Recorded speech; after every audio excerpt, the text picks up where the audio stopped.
Bismillahirrahmanirrahim. Assalamualaikum warahmatullahi wabarakatuh. Al-Fatihah ila Sayyidina wa Nabiyina wa Habibina wa Syafiina Rasulillah Muhammad ibn Abdullah sallallahu alaihi wasallam.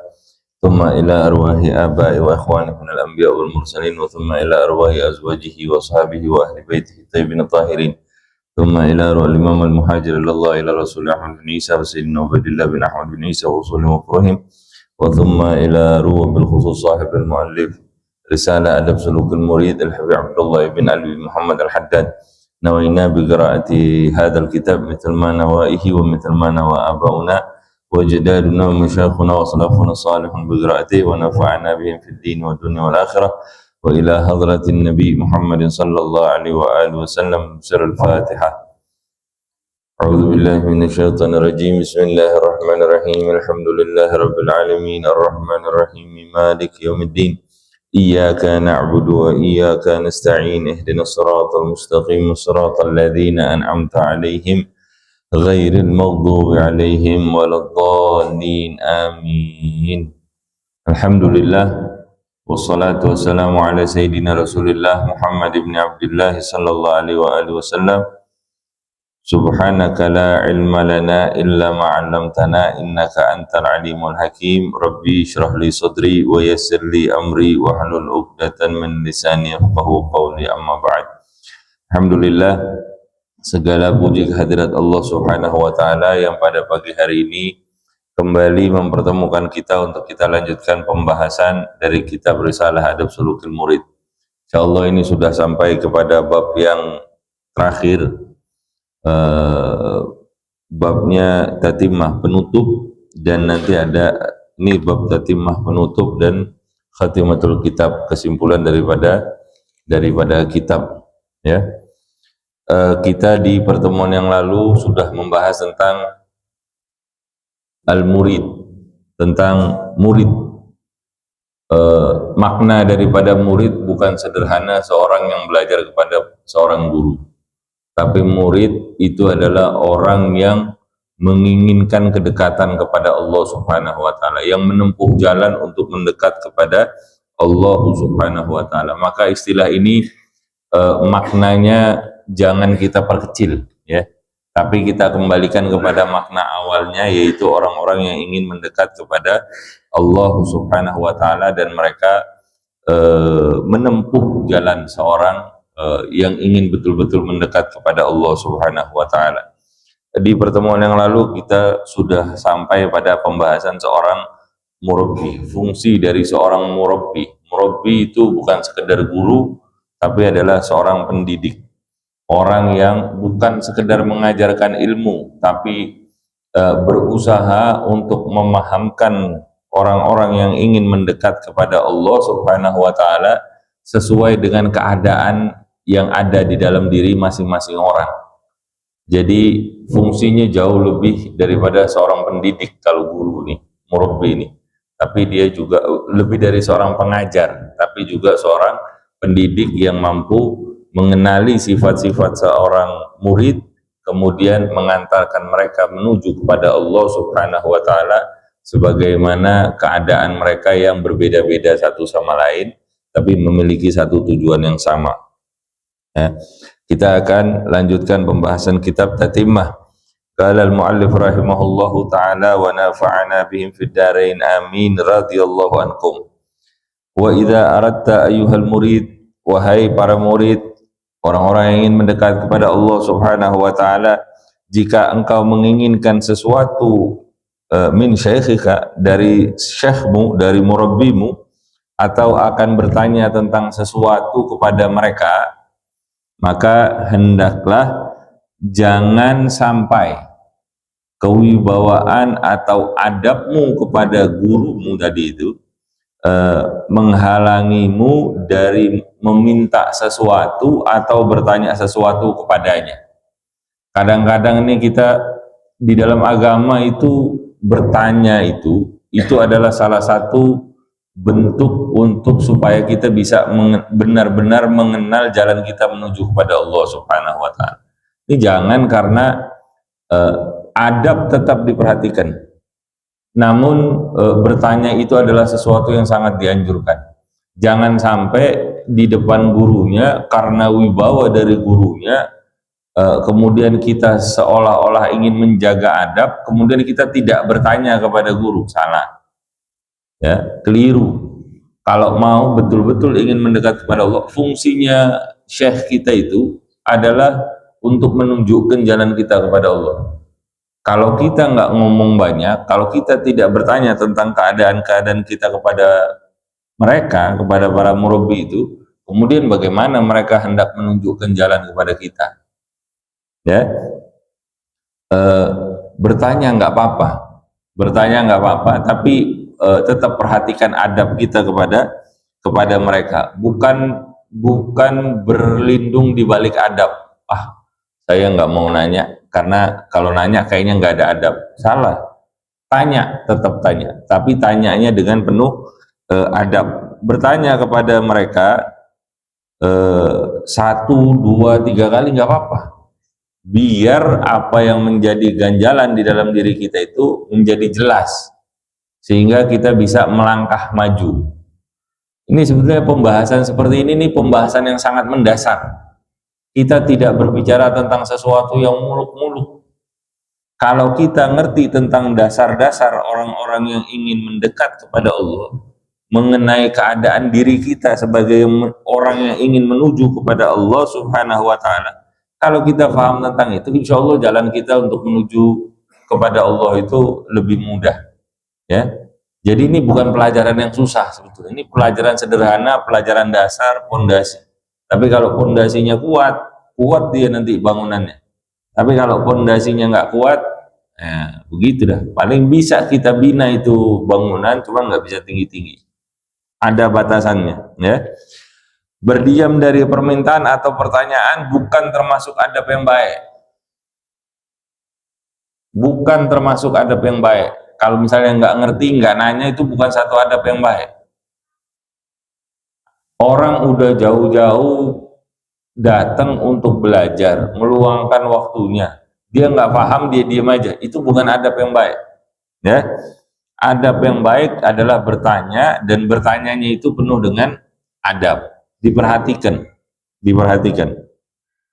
Kecuali kalau kita, mungkin ada orang yang kebanyakan bertanya, dia tidak memperhatikan tentang apa yang sudah dijelaskan sehingga dia tidak mengerti.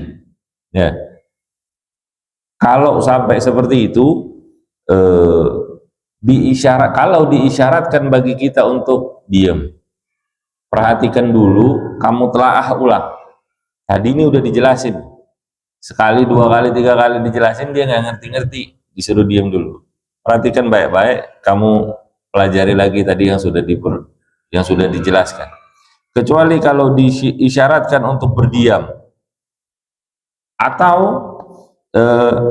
ketika kita diperintahkan untuk meninggalkan pertanyaan kita. Loh, kok bisa? Iya, ada kadang-kadang kita ini nanyanya sudah terlalu kelewatan. Imam Malik itu pernah, jadi ada muridnya ingin memperdalam tentang ceritanya, masalah tauhid. Ceritanya dia mempermasalahkan masalah Allah yang beristiwa, ayat di dalam Al-Quran, Allah beristiwa di atas arsy. Ini Imam Malik tahu keadaan si murid, si orang yang bertanya tadi. Kemudian disuruh diam, nggak mau, padahal sudah dijelaskan Allah itu beristiwa di atas arsy. Ada dua pemaknaan. Satu itu ditafsirkan sebagai majas, ditakwil istilahnya, ditakwil bahwa itu adalah majas, kiasan, bagaimana Allah itu maha segalanya, diperumpamakan seperti raja yang sedang duduk di atas arsy-nya, itu menandakan bahwa dia adalah seorang yang berkuasa. Mazhabnya mazhab takwil. Ini Imam Syafi'i dan beberapa yang lain juga mentakwil. Ada lagi seperti yang dipegang oleh Imam Malik, tafwid. Udah, kita meyakini tentang hal itu tapi kita tidak membahas. Itu diserahkan maknanya sebagaimana yang Allah kehendaki. Makanya kita sering bilang wallahu a'lam bimuradi. Udah, Allah berkehendaknya di dalam ayat itu Allah menyampaikan seperti itu, kita tidak memperdalam masalah itu. Karena bisa terjebak pada mujassimah. Nah, Imam Malik ini salah satu yang memegang mazhab itu. Udah, itu kalau Allah bilang begitu, alal arsy istiwa, ya sudah biarin. Tapi kita tidak ingin membahas lebih dalam tentang itu. Nah, ini orang nanyain terus pengen menggali tentang hal tersebut. Dia seperti tidak setuju dengan tafwid, seperti tidak mau mengambil mazhab ta'wil. Sama Imam Malik disuruh pergi. Di dalam hatinya ini orang ada keburukan, kegelapan, disuruh pergi. Kalau ente nggak mau terima ini jawaban, ya sudah pergi. Ambil cari jawaban sendiri. Nah, ini orang-orang begini ini bahaya. Siapa orang nggak tahu Imam Malik? Di zamannya orang kenal, apalagi di zaman ini tambah terkenal Imam Malik. Para imam-imam mazhab. Ya. Kalau kita diisyaratkan untuk diam atau meninggalkan pertanyaan yang kadang-kadang terlalu nyeleneh, dalam hal ini kita perlu untuk mematuhi hal tersebut.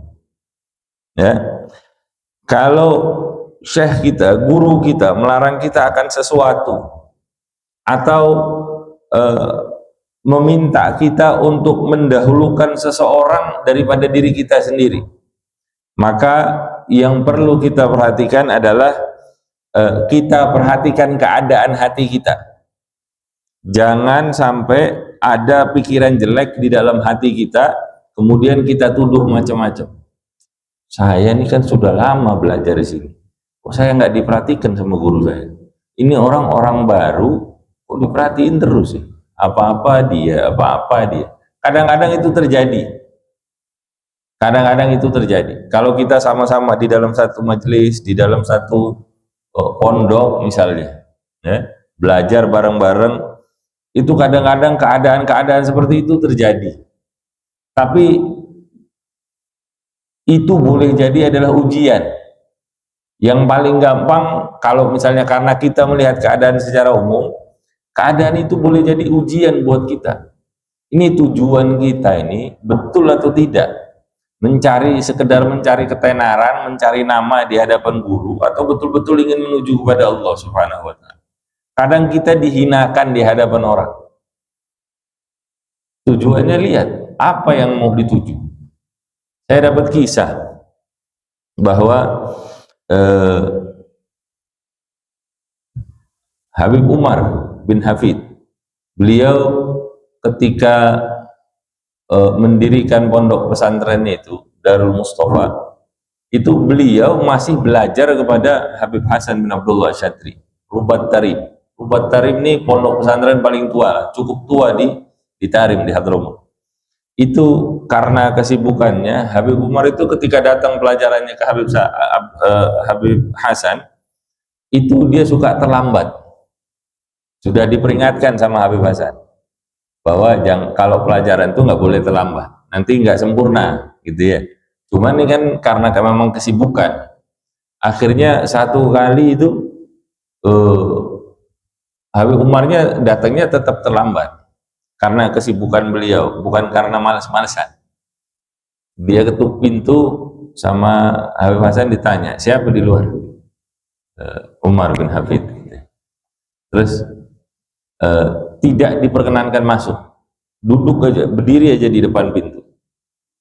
Beliau melanjutkan pelajarannya sekian lama, kemudian disuruh satu muridnya, di depan masih ada nggak? Dia bilang masih ada. Habib Umar bin Hafid masih ada, katanya. Baru suruh masuk. Ini di depan orang-orang. Ketika masuk, beliau cium tangan, dia bilang ahsanal adab. Adab ente bagus, belajar. Itu kadang-kadang orang itu diuji. Kalau kita betul-betul ingin menuju kepada Allah, nggak usah mikir masyhur, nggak usah mikir dihina sama orang. Kalau emang betul ingin menuju kepada Allah, tuju Allah Subhanahu wa Ta'ala. Nah, yakinlah bahwa guru kita itu telah berbuat sesuatu yang paling bermanfaat dan paling baik kepada kita. Kalau kita mau memperbaiki keadaan hati kita dalam menuju kepada Allah, perwakilannya ini guru-guru kita. Bagaimana kita menuju kepada Allah kalau nggak menurut, kalau tidak melalui mereka? Di dalam ayat disebutkan, "Qul in kuntum tuhibbunallah fattabi'uni yuhibbukumullah." Kalau kamu mengaku cinta kepada Allah Subhanahu wa taala, Allah yang suruh bilang sama Nabi, "Fattabi'uni, ikuti aku." Ada orang bisa sampai kepada Allah secara langsung? Nggak bisa. Pasti harus melalui Rasulullah SAW. Nggak bisa langsung masuk menuju kepada Allah, nggak bisa. Pasti melalui jalannya Nabi Muhammad SAW. Bagaimana kita bisa melalui jalannya Nabi Muhammad? Melalui pemahaman para sahabat dan keluarga Rasulullah SAW. Wa ala alihi wa sahbihi ajma'in. Kita nggak ketemu juga lewat jalannya para tabi'in yang belajar kepada mereka. Nggak ketemu juga tabi'ut tabi'in. Nggak ketemu juga sampai kepada guru-guru kita. Jadi jalan yang kita tempuh melalui guru kita itu sebetulnya gang aja. Gang untuk menuju jalan besarnya. Jalan besarnya jalannya Nabi Muhammad SAW. Tapi untuk bisa sampai ke jalan besar itu, ke tol itu, kita bisa lewat banyak jalan. Lewat banyak jalan bisa kita. Lewat Cipinang Gading bisa, lewat Pabuaran bisa, lewat Rancamaya juga bisa. Tapi kan harus ada jalannya. Jalannya para guru-guru itu. Kalau kamu berdosa, kalau kita melakukan maksiat dan ketahuan sama syekh kita, sama guru kita, maka bersegeralah memohon maaf kepadanya. Setelah beristighfar kepada Allah Subhanahu wa taala, kemudian minta maaf kepada dia atas kesalahan yang sudah kita perbuat. Sama kayak kita sama orang tua. Sama. Kalau kita salah sama orang tua, kita minta maaf nggak sama orang tua kita? Kan kita minta maaf ya. Begitu juga sama guru. Bahkan kepada guru itu lebih utama. Loh, kok bisa bro? Orang tua kita itu ayah ibu dari ruh jasmani kita. Mereka yang mengantarkan kita ke bumi ini. Kita hidup perantaraannya mereka berdua. Sedangkan guru kita itu adalah orang tua ruh kita. Orang-orang yang mengantarkan kita kembali kepada Allah Subhanahu wa ta'ala. Ini hal yang dasar, sesuatu yang standar, yang harusnya kita bisa pahami. Ya, jika kamu merasakan perubahan hati daripada syekhmu, ya, terhadap diri kamu, misalnya dulu dia kayaknya sering bercanda nih sama saya, sering bercengkrama, deket, tapi kok sekarang udah hilang ya hal-hal seperti itu ya. Maka baiknya sampaikan hal itu, keluhkan hal itu. Ya wahai guru, dulu nih kenapa kok sekarang saya sepertinya kondisinya jauh, apa salah yang udah saya lakuin? Boleh jadi itu hanya prasangka kita aja. Boleh jadi kita yang mengharapkan sesuatu itu terlalu tinggi karena menganggap sudah lama, sehingga kita kadang-kadang kehilangan adab kita sama guru-guru kita karena sudah menganggap lama bercengkrama, kemudian hilang daripada adab kita kepada beliau-beliau tersebut. Sampaikan apa iya salah saya. Kalau misalnya salah saya, maka tolong kasih tahu gimana cara ngebenerinnya. Atau mungkin dengan dikasih tahu kesalahan kita udah tahu bagaimana caranya untuk memperbaiki perubahan hatinya kepada kita, ya. Atau kalau itu sekedar was-was, kegelisahan kita aja, sebetulnya dia nggak begitu, cuman kita aja yang ngerasanya model-model begitu. Itu hati-hati, boleh jadi itu cuman bisikan-bisikan setan, ya, gangguan yang dihembuskan oleh setan, ya.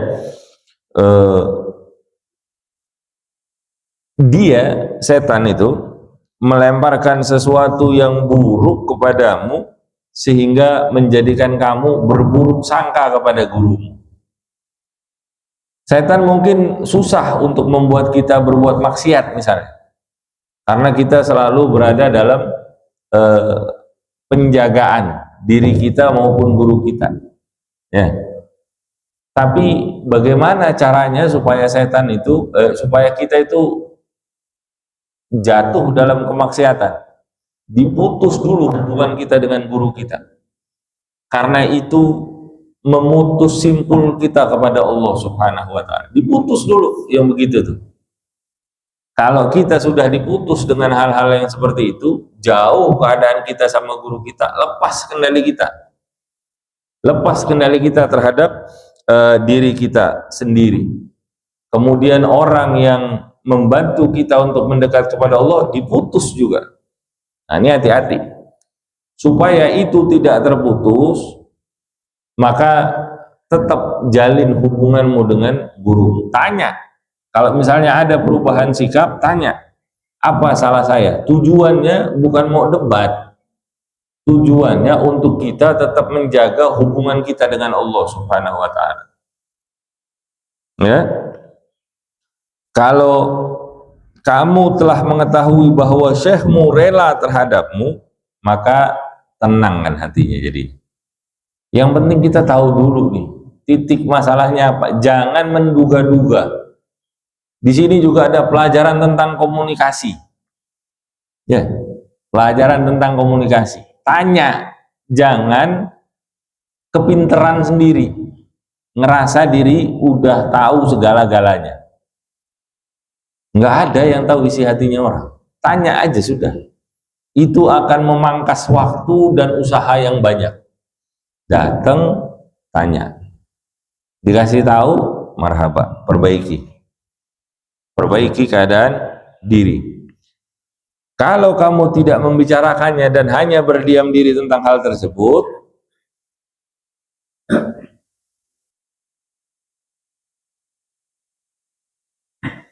kalau memang kita sudah tahu, berbeda kondisinya sama yang tadi. Oh, saya ini mungkin kemarin saya melakukan suatu kesalahan yang menyinggung atau mencederai hubungan saya dengan guru saya. Atau saya berbuat sesuatu yang nggak pantas. Ada satu muridnya Habib Umar juga nih. Saya ketemu waktu di Malaysia. Beliau cerita. Jadi beliau ini ketika mondok disuruh dakwah. Modelnya Habib Umar begitu kan. Suruh dakwah ke pedalaman. Pedalamannya ini bukan di kampung begini Pak, di gunung-gunung. Ketika dia sedang berada di satu tempat, kan keciri. Sebagai muridnya Habib Umar itu keciri, gayanya itu keciri, ketahuan gitu. Ini ada satu orang yang punya pandangan yang agak berbeda, kemudian orang itu menghina Habib Umar, menghina gurunya. Sekali dua kali dia diam. Ini dakwahnya beberapa orang, ya.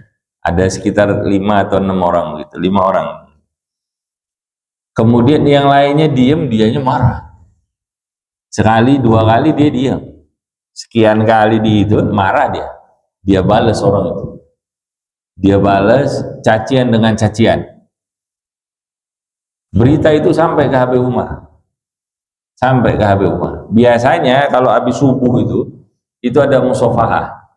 Jadi di pondok itu kalau habis subuh selesai wirid, doa segala macam, nanti musofahah, keliling orang-orang.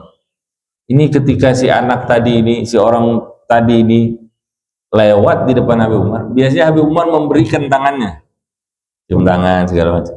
Ketika orang itu ada di depannya Habib Umar tangannya diangkat. Bingung ya, lewat. Yang lainnya dikasih. Sehari. Besoknya begitu lagi. Ketika dia lewat, enggak ini. 3 kali, 1 minggu begitu, nangis orang ini. Dia datangnya Habib Umar, ya Habib, salah saya apa? Kemudian dibilang sama Habib Umar,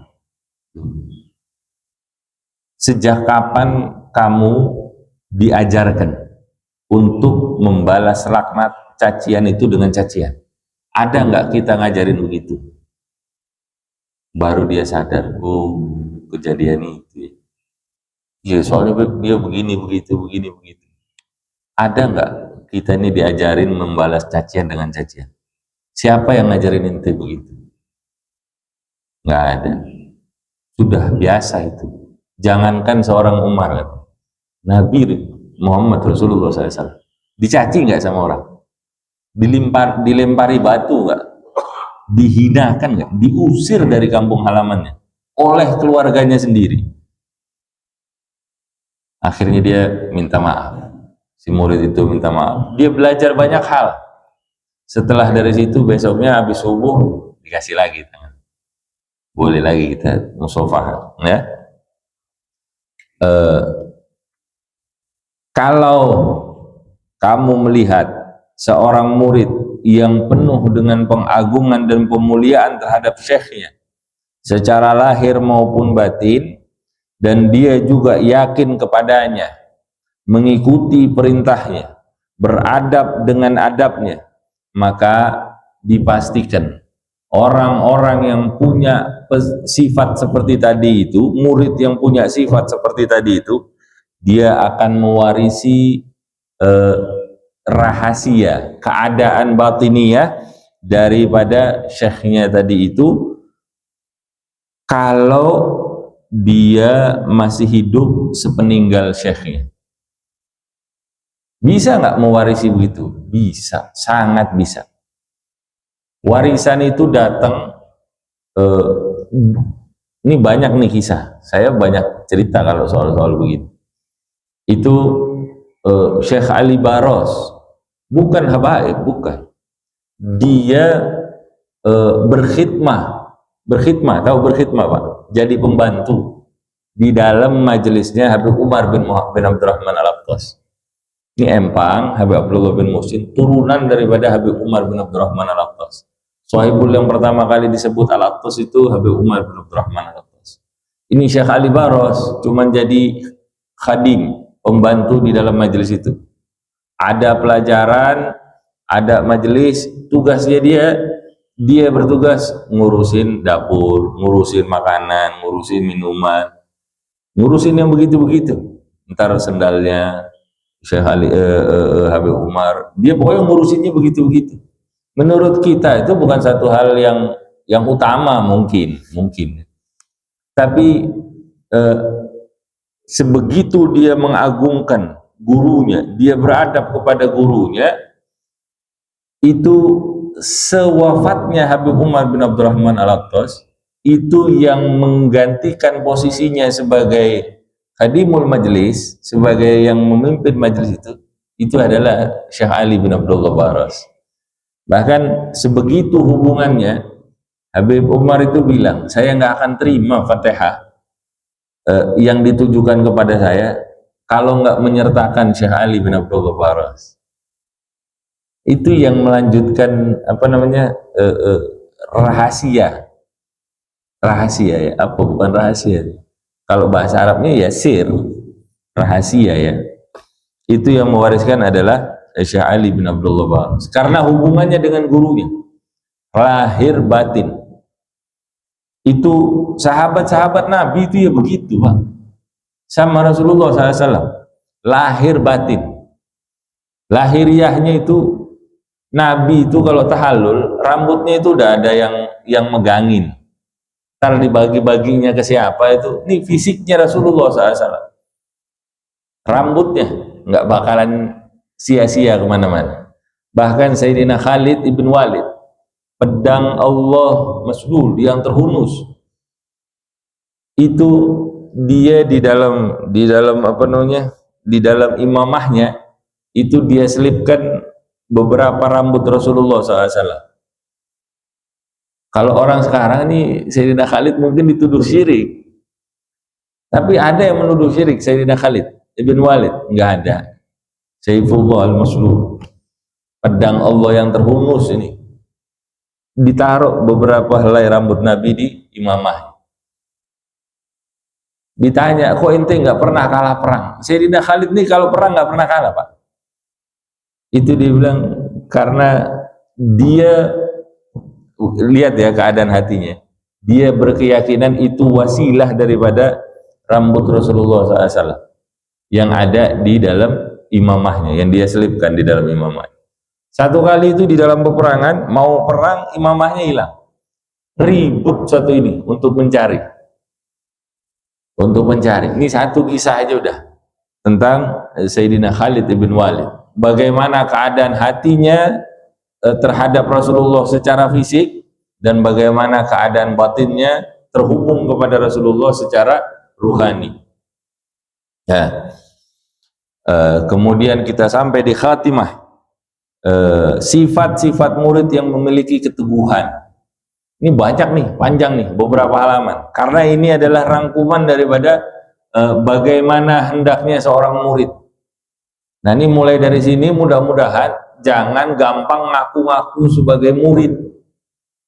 Ini kemarin-kemarin ada yang viral. Si fulan nih guru saya, si fulan nih guru saya, fulan guru saya. Kita ini sebagai murid udah pantas ngaku sebagai murid atau belum? Jadi jangan gampang-gampang ngaku sebagai murid, kecuali kalau gurunya bilang kamu murid saya. Nah, jelas tuh. Kamu murid, baru kita diakui sebagai murid. Tapi kalau ngaku-ngaku sebagai saya guru saya ini, saya belajar, saya muridnya, belum tentu. Dilihat dulu sifat-sifat yang seorang murid yang memiliki keteguhan. Yang pertama, gala ba'dul arifin radhiyallahu anhum wa nafa'na bi majma'in. Sebagian daripada kaum arifin, semoga Allah meridhai mereka dan memberi manfaat kepada kita melalui mereka semua, amin ya rabbal alamin. Mereka mengatakan seseorang tidak akan menjadi seorang murid sehingga dia mendapati di dalam Al-Quran semua yang dia cari. Seorang yang mengaku dirinya sebagai murid, hubungannya dengan Al-Quran seperti apa? Seperti apa? Minimal baca dulu dah. Baca dulu, ngerti dulu, baru belajar tafsir. Ya? Dia mendapati di dalam Al-Quran semua yang dia cari. Kalau dia nggak dekat sama Al-Quran, bagaimana dia mau cari sesuatu jawaban di dalam Al-Quran? Dekat aja enggak, kenal aja enggak, baca aja enggak. Nah, ini hati-hati. Yang kedua, dia wa ya'rifun nuqsana minal mazid, mengetahui kekurangannya dari kelebihan yang dia miliki. Kita kalau nyari kekurangan kita sendiri, tahu kita, wah saya ini begini, saya begitu. Tapi coba lihat, kamu punya kelebihan apa? Punya kelebihan apa kamu? Kamu tahu kelebihan-kelebihan kamu, lihat kekurangannya di dalam situ apa. Tujuannya apa? Supaya kita bisa terus memperbaiki keadaan diri kita. Ini kelebihan, kekurangannya ditambal supaya dia menjadi lebih sempurna. Kemudian merasa cukup dengan Tuhan. Yang ketiga nih, ini ada banyak nih, kalau ada yang mau nyatet banyak nih. Merasa cukup dengan Tuhannya daripada hambanya, cukup dengan Allah, jangan cari pandangannya makhluk. Kalau nyari pandangan, cari pandangan Allah. Cari pandangan makhluk nggak selesai-selesai, Pak. Nggak selesai-selesai. Kita ini nggak bisa memuaskan semua orang. Kita berpegang kepada agama. Orang lain belum tentu berpegang kepada agama. Kita berpegang kepada aturan. Orang lain belum tentu berpegang kepada aturan. Kalau kamu berpegang kepada aturan, apalagi itu adalah aturan agama, maka perkuat diri kamu di situ. Saya waktu itu, ini bukan masalah agama, bukan.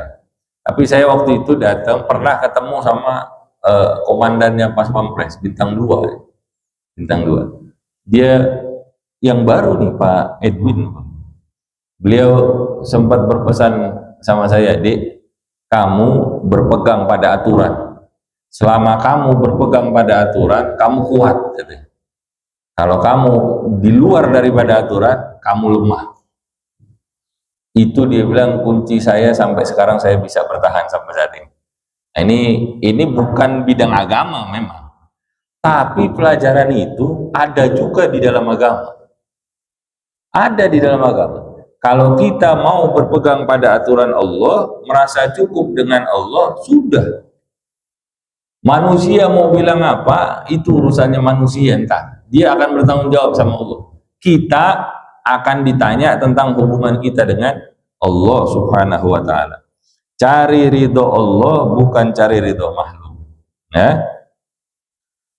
Kemudian yang keempat, sifat seorang murid, tidak ada perbedaan antara emas dan batu. Jangan urusannya dunia. Ini belajar, saya nanti dapatnya apa ya? Kan orang sekarang nih, kenapa anak dikuliahin tinggi-tinggi? Biar nyari kerjanya gampang. Urusannya dunia juga. Kalau urusan agama, jangan gitu. Jangan gitu. Cari ridhonya Allah tadi. Jadi dengan begitu, emas sama batu nggak ada bedanya. Yang penting Allah. Tujuannya bukan untuk dunia. Dunia itu istilahnya itu tidak seberharga itulah. Tidak seberharga itu. Ya kita hidup di dunia, kita usaha, kita cari. Nggak ada apa-apa itu. Cuman jangan segala-gala itu diukur pakai duit, pakai harta, pakai kemasyhuran, pakai urusan dunia. Ya. Kalau masih ada sifat seperti itu di dalam diri kita, lihat. Nih, jangan-jangan kita belum memiliki sifat seorang murid yang sejati, yang teguh gitu ya.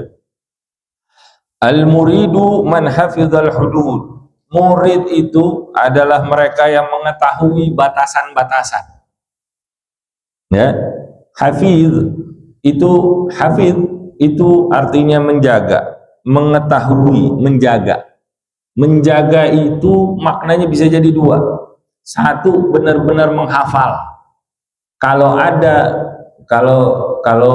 fikih misalnya gitu, atau hadis atau Quran, hafid itu ya dihafal secara tekstualnya seperti itu.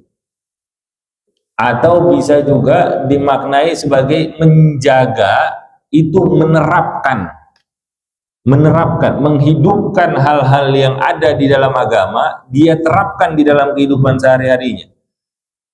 Ya. Man hafidha al-hudud, mengetahui batas-batasan. Jadi batasan-batasan itu diketahui, kemudian dia menerapkan untuk menjaga batasan-batasan tadi itu. Nah, itu sifat seorang murid. Kemudian memenuhi janji, amanah. Rasulullah SAW orang yang paling amanah. Kita kalau mau niru, ya tiru orang yang paling amanah itu. Tiru yang paling bagus, walaupun kita belum tentu bisa jadi sebagus itu, tapi yang kita tiru adalah sesuatu yang paling istimewa. Kemudian waradi bil mawjud, rela, ikhlas, ridho dengan apa? Dengan apa yang ada. Kita berusaha sebaik-baik mungkin, urusan dunia, urusan belajar agama, urusan menjaga batasan-batasan, kita berusaha sebaik mungkin. Tapi kemudian waradi bil mawjud. Kemudian kalau itu punya sesuatu dampak kepada diri kita, baik itu harta, baik itu kemasyhuran, baik itu pangkat atau lain sebagainya, maka kita rela dengan apa yang ada. Khususnya di masalah harta nih. Masalah harta khususnya. Jangan kemudian dia belajar agama, dia mencari uangnya dengan agamanya, dia jual agamanya. Wah, ini udah yang paling buruk-buruknya orang. Kemudian wasabara anil mafqud, bersabar dengan sesuatu yang tidak dia dapati. Bersabar dengan sesuatu yang enggak dia dapetin. Yang ada disyukurin, yang dia nggak dapat, dia bersabar dengan. Ya. Kemudian al-muridu man syakara 'alan na'ma'i. Murid adalah mereka yang mensyukuri nikmat-nikmat Allah Subhanahu wa taala. Bukan nikmat yang belum didapat. Ini nikmat yang ada di dalam diri kita belum kita syukuri 100%. Coba hitung. Ini udah sering didengar nih. Berapa banyak nikmat yang ada di dalam diri kita pada saat ini? Ada berapa banyak? 7, 8, ribuan, nggak kehitung. Syukuri sudah belum?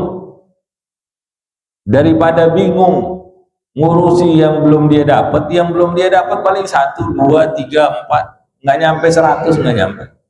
Kalah masa sama 1000 yang ada di dalam diri kita, bahkan lebih daripada itu. Yang belum dia dapat, dia bingung. Yang sudah dia dapat di dalam dirinya, dia nggak syukuri. Seorang murid harusnya berbalik. Yang ada di dalam dirinya dia syukuri, yang dia punya, yang dia dapat dia ridho, yang belum dia dapat dia bersabar. Kemudian bersabar atas ujian. Bersabar atas ujian. Semua orang diuji, Pak. Nabi juga ya diuji. Ujiannya jauh lebih berat daripada ujian kita. Kemudian rela akan ketentuan yang berjalan. Namanya ujian, kalau kita diuji, kita berhenti apa kita terusin? Kalau kita berhenti, kemudian kita tidak mau menjalani ujian itu, sia-sia hidup kita, ada waktu yang terbuang. Jalanin ujian, jalanin, kemudian merasa rela dengan ketentuan Allah Subhanahu wa Ta'ala. Namanya ujian kan normalnya itu tidak menyenangkan bagi diri kita. Ya, namanya ujian. Diuji dengan hartanya, misalnya, sempit kehidupannya. Diuji dengan keluarganya, dengan pasangan hidupnya, dengan anak-anaknya misalnya, atau dengan orang tuanya. Diuji deh. Kemudian kalau dia tidak jalani ketentuan itu, mau ngapain? Orang sudah itu ketetapannya Allah. Kalau kita tidak rela, tidak menjalani ujian itu, seolah-olah kita sedang demo sama Allah Subhanahu wa Ta'ala. Ini kenapa saya dikasih ujian begini, ya Allah? Saya nggak kuat ini. Udah, saya nggak mau jalanin. Bisa begitu? Kan nggak bisa ya? Nggak bisa. Sudah.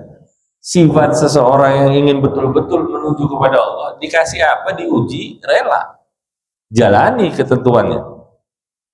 Kemudian dia tetap memuji kepada Allah Subhanahu wa Ta'ala dalam keadaan lapangnya maupun dalam keadaan sulitnya. Ini sebetulnya sifat seorang yang sudah mengenal Allah ini, ma'rifah, dia kenal sama Allah. Ya, orang kalau lagi lapang memuji Allah, gampang susah. Kadang susah juga, Pak. Cuman relatif lebih mudah lah ketika kita diberi kelebihan harta misalnya, kemudian kita bersyukur kepada Allah, lebih gampang. Tapi kalau diberi keadaan yang sulit, kemudian dia bersyukur kepada Allah, nah ini keadaan ini lebih susah. Tapi orang-orang yang mengenal Tuhannya, Zat yang maha baik, yang punya ketentuan terbaik, maka baik dalam keadaan sulit maupun dalam keadaan lapang, dia akan tetap berusaha minimal untuk memuji Allah Subhanahu wa Ta'ala. Dia rela dengan keadaannya, dia jalani ketentuannya itu. Kemudian ikhlas kepada Allah Subhanahu wa Ta'ala dalam kesunyian maupun keramaian. Kadang-kadang kita nih di depan orang bisa ikhlas, cari nama soalnya, cari popularitas. Tapi giliran dalam kesendirian bisa nggak begitu? Ini kita kalau rame-rame berhadapan dengan orang lain itu mungkin berani, tapi giliran kita diuji nih, kita berpegang pada ketentuan, pada hukumnya Allah Subhanahu wa Ta'ala, cuman sendirian, tapi yang dihadapi orang-orang yang tidak berpegang pada ketentuan Allah. Berani nggak maju? Ikhlas nggak deh? Kadang-kadang nih sifat-sifat seperti ini nih jarang bisa kita terapkan dengan benar, ya.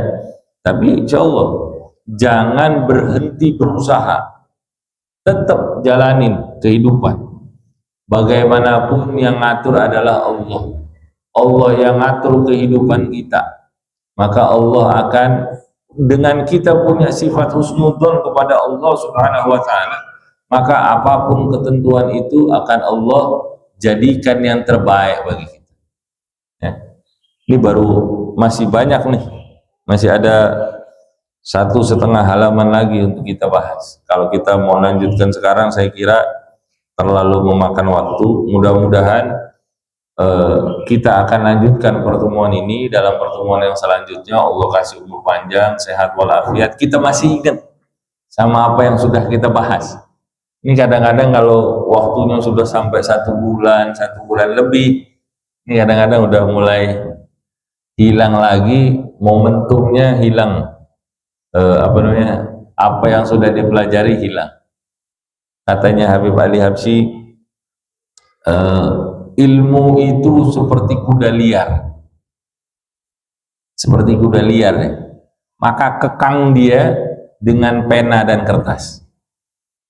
Karena ini kita ini makhluk lupa, Pak. Al-insan, tempatnya salah dan nisyan, lupa.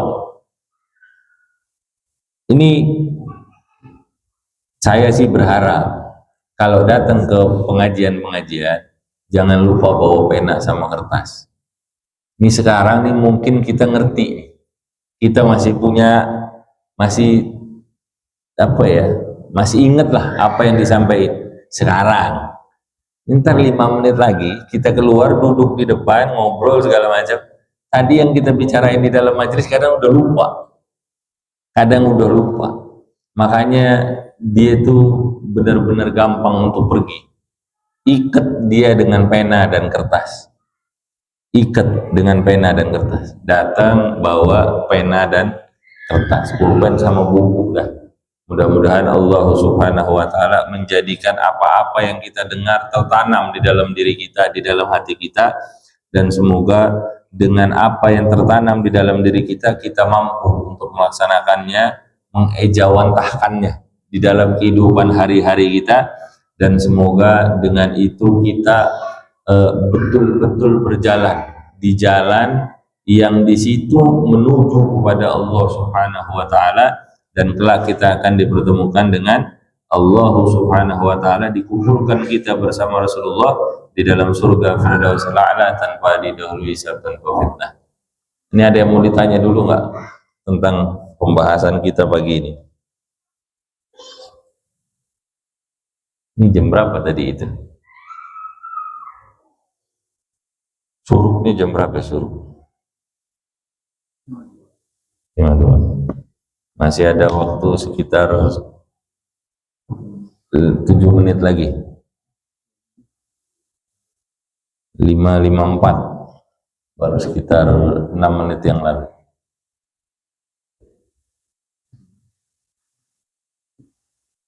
Ada yang mau ditanya dulu?